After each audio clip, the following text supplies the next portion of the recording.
The chairman of the Washington County Board and the committee chairman's main objective is to facilitate a smooth and fairly conducted meeting. I would like to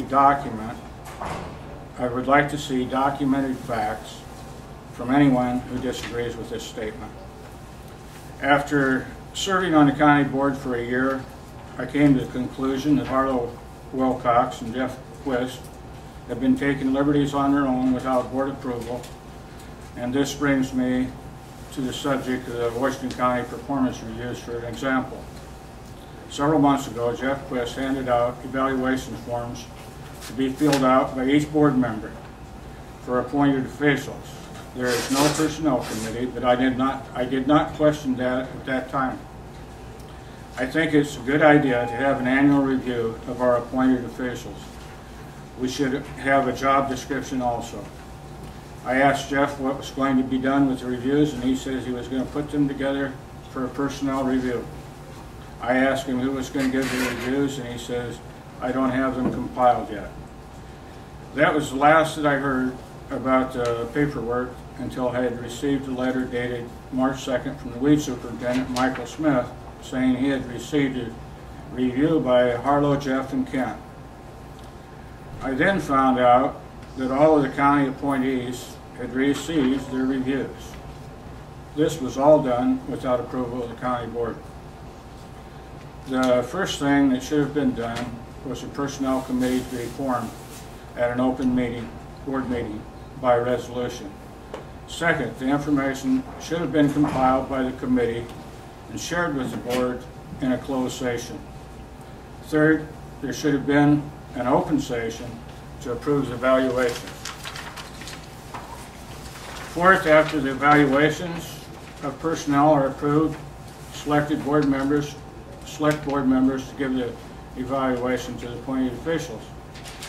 And fifth, where and who is going to be responsible for the permanent storage and retention of these evaluations for the county board.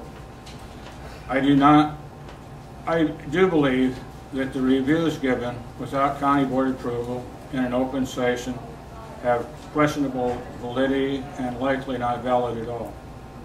As a conclusion of my statements, I'm asking the following.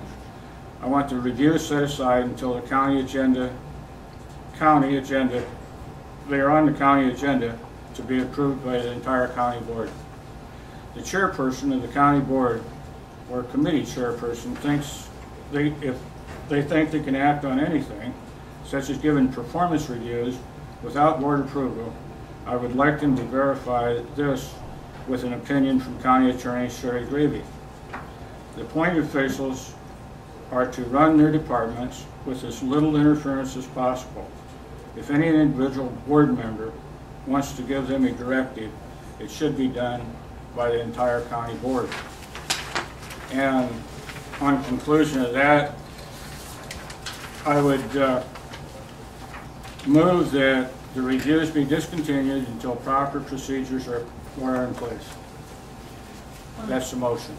On that, I have to object only because, unless the agenda changed when I looked it up, you only indicated you wanted discussion of reviews of appointed and hired personnel agenda item. You didn't say. Pardon? On your agenda item, you listed it as discussion of reviews of appointed and hired personnel. Yeah. You didn't say discussion and possible action. I think to take action on this, you would have to put this back on the agenda. A motion's on the floor. You've had my advice to counsel on that issue then.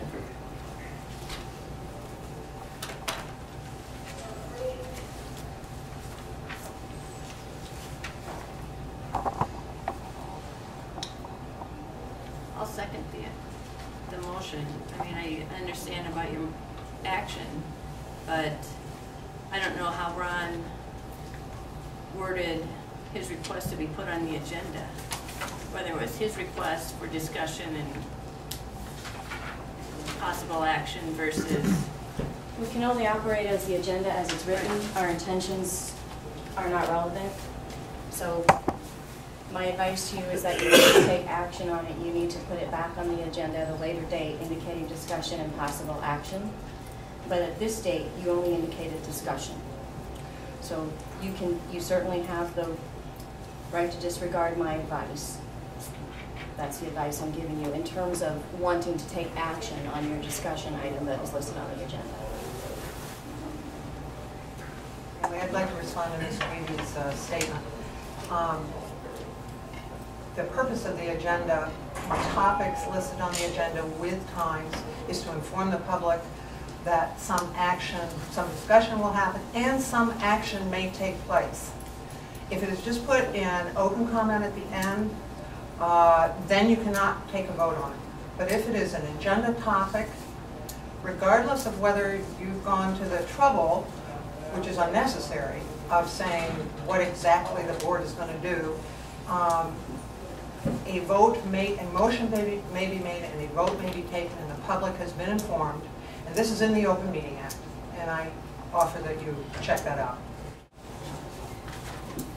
I would go for discussion, and I agree with what Ron has said. I think, number one, whoever compiled the evaluation should have come back to the board with the results of the evaluations. And as appointed officials, do you have specific job descriptions Yes, I do. written down? Yes.